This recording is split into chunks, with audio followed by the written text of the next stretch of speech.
হরে কৃষ্ণা। আমরা বলি না আমরা ভারতের 4 ধাম যাত্রা করব। তো বেশিরভাগ মানুষ ভারতের 4 ধাম বলতে কি ভাবে? 4 ধাম মানে মনে করে গঙ্গোত্রী, যমুনোত্রী এবং বদ্রীনাথ, কেদারনাথ, এই 4টাই মনে করে ভারতবর্ষের যে 4 ধাম। কিন্তু এই 4টা হলো লঘু 4 ধাম। এই 4টা কিন্তু আমাদের ভারতবর্ষের 4 ধাম না।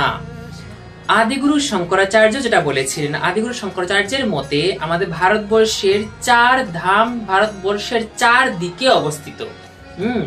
ভারতবর্ষের পূর্ব দিকে হলো শ্রী জগন্নাথ পুরী ধাম, পশ্চিম দিকে হলো দ্বারিকাধীশ, উত্তরে হলো বদ্রীনাথ এবং দক্ষিণে হলো রামেশ্বরম ধাম। তো এই 4টা হলো এন্টায়ার ভারতবর্ষের 4 ধাম। আর এই 4 ধাম আমাদের 4 যুগকে রিপ্রেজেন্ট করে।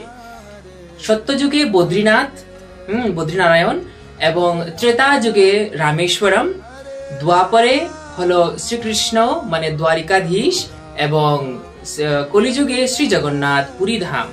তো এগুলো হলো ভারতবর্ষের 4 দিকের 4টা ধাম। এই 4টা হলো ভারতবর্ষের এন্টায়ার ভারতবর্ষের 4 ধাম। কিন্তু আমরা যেটা জানি বদ্রীনাথ, তারপর কেদারনাথ, গঙ্গোত্রী, যমুনোত্রী, এই 4টা হলো লঘু 4 ধাম। এই 4 ধাম শুধু উত্তরাখণ্ডের ভিতরেই অন্তর্গত।